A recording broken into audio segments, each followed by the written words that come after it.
Mr. President. The senior senator from Texas.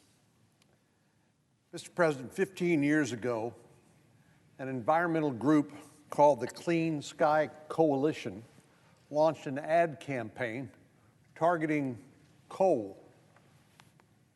The ads featured faces of urchins covered in soot with the headline, "Face it, coal is filthy."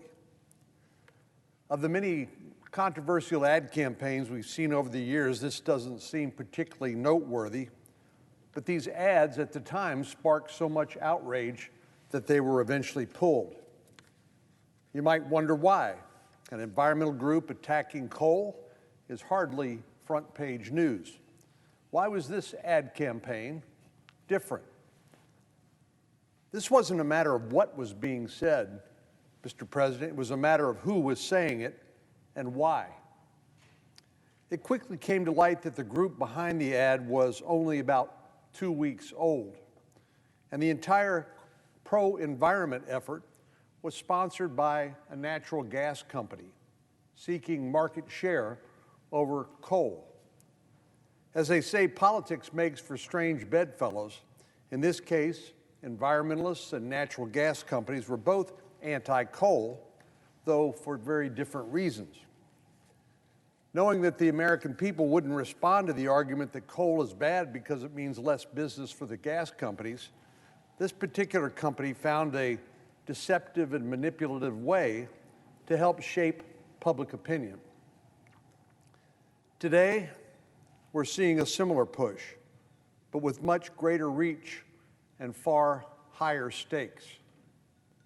Just as one company used the guise of environmentalism to attack its competition, Russia today is using the same tactic to boost its own profits and enhance its power.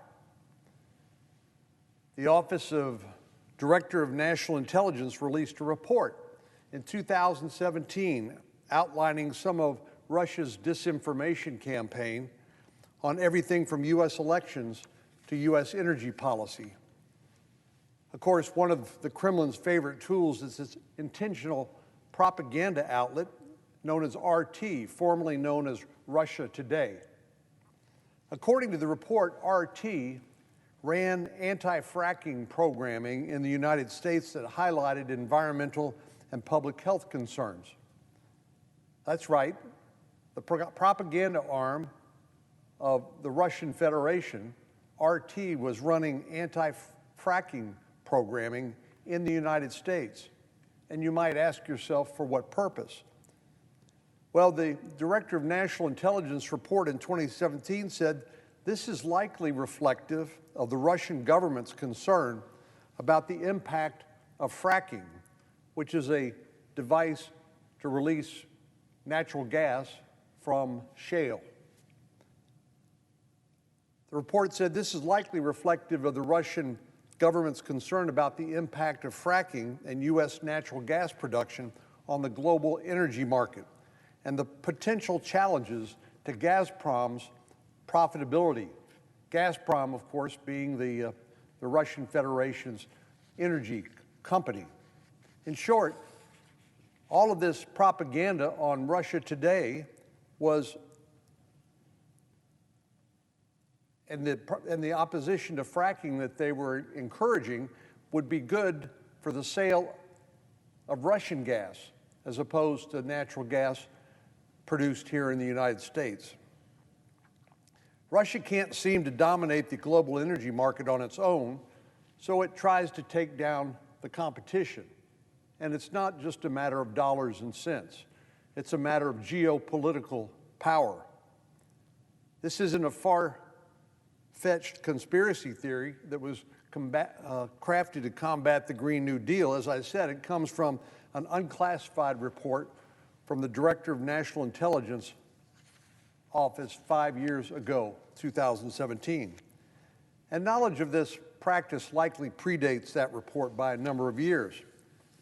Reporting indicates that even Hillary Clinton spoke about those malign activities in a 2014 speech. She warned about what she called phony environmental groups that were funded by the Russians. Russia is no stranger. In fact, they are expert at disinformation campaigns, and it doesn't abide by the same moral and ethical codes as the rest of the world. The past several days have shown a light on how far Putin is willing to go to increase his own power. I'm not suggesting that all environmental groups are funded by the Russian government, not in the slightest, but we need to be clear-eyed about Russia's efforts to shape U.S. policies and European policies for their own benefit. We need to be hyper-aware of the ways decisions made in Washington could benefit Moscow and empower Putin to the detriment of our allies in NATO and in Europe. Unfortunately, the energy cards in Europe are currently stacked in Russia's favor. From day one, the Biden administration has taken hostile acts toward American energy suppliers and sent even more business to Russia. Only hours after the president was sworn in on January the 20th, 2021, he canceled the permit for the Keystone XL pipeline and halted all new energy leasing and permitting on public lands and waters. His administration effectively discouraged investments in new production, and now the United States is producing less oil and less natural gas. Production is, in fact, down about 1.2 million barrels a day from the United States. And that has to be made up somewhere because the world continues to consume energy. It needs energy in order to survive and to thrive. And where does it get that energy when the United States does not produce it? Well, you guessed it. It gets it from Russia, and it gets it from OPEC, and including the Kingdom of Saudi Arabia. Sadly, the buck doesn't stop there. In light of Russia's invasion of Ukraine, the Biden administration hasn't taken any effective action against Putin's energy weapon. Even though the administration has imposed sanctions on Russian banks and oligarchs, the country's lucrative oil and gas industry remains untouched. This is their primary financial asset. I remember our friend John McCain, when he was still alive, used to joke that Russia is a gas station masquerading as a country, making the obvious point in a humorous way. But Russia continues to use these oil sales and natural gas sales and the captive markets that it has in Europe and in other places around the world in order to finance its war against innocent Ukrainians. There's no question but that the revenue from these exports, and we've seen the price of oil since Putin invaded Ukraine again, the price of a barrel of oil go up to $110, $115 a barrel.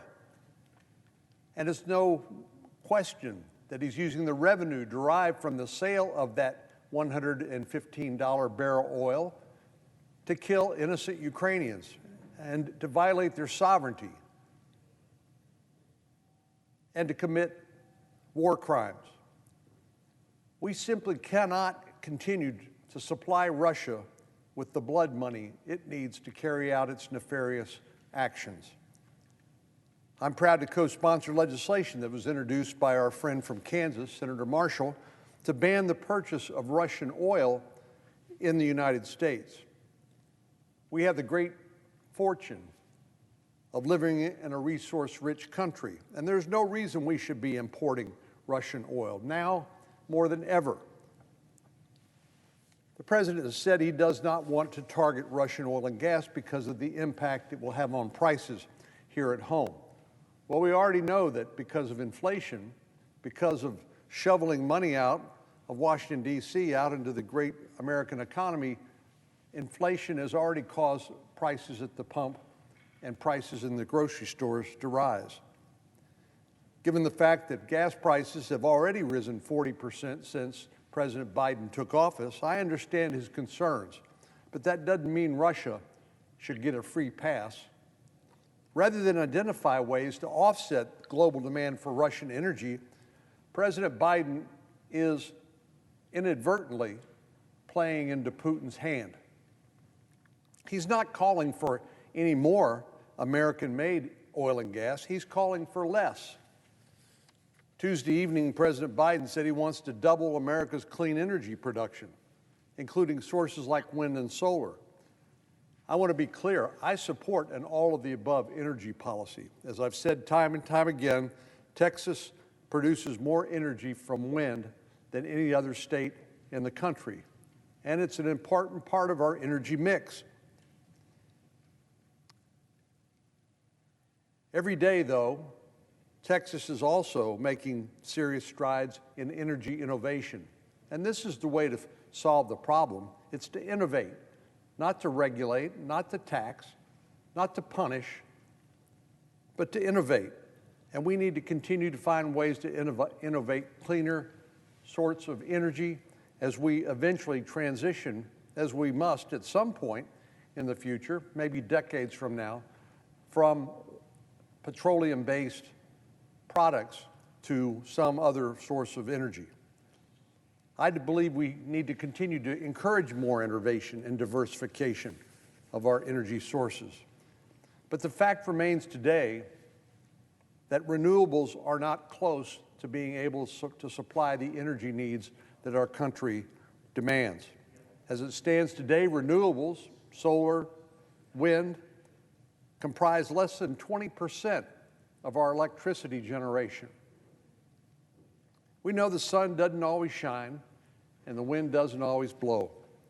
And when Mother Nature fails to deliver an adequate supply of energy, we need some other source of that energy, which means American-produced natural gas and oil. If the president continues to wage a war on American oil and gas companies, we won't be able to protect ourselves or our allies. One of the great things about the shale gas revolution is our ability to ship energy overseas to our friends and allies around the world. Unfortunately, the infrastructure has not kept up with the demand, leaving our friends and allies dependent on Vladimir Putin and the Russian Federation for their only choices. We need to provide them more choices, and that means produce more here in America of clean-burning natural gas and then exporting that LNG to our friends and allies around the world so they aren't subject to Putin's extortion and demands. Our top priority needs to be, when it comes to energy, to pursue independence. If we're able to bolster renewables, invest in carbon capture technologies, and take other steps along the way to reduce emissions, that's a great goal for us to pursue. But our number one priority here, today, and now should be for the United States and our allies to be energy secure. Right now, Europe is not energy secure. It's energy insecure because of the intentional acts of Vladimir Putin to make Russia the sole source of energy needs for countries in Europe, and the policies restricting the development of our American-made energy here in the United States. Just a few years ago, we were almost there when it came to energy security. In 2019, the United States became a net total energy exporter for the first time since 1952. A net total energy exporter. The last time we did that, it was 1952, and we maintained that status through the year 2020. But President Biden has, for reasons that are inscrutable to me, turned back the clocks, taking us from an era of energy independence back to the oil crisis of the 1970s. For decades, leaders in our country fought to reduce our reliance on foreign oil in anticipation of a global crisis exactly like the one we're facing now. We can't erase all of this progress that we made at the exact moment when we need that progress and that production the most. Russia will always use energy as a weapon to tear down and intimidate its adversaries. The United States conversely, must use it as a tool to lift up our allies and improve global energy security. Mr. President, I yield the floor.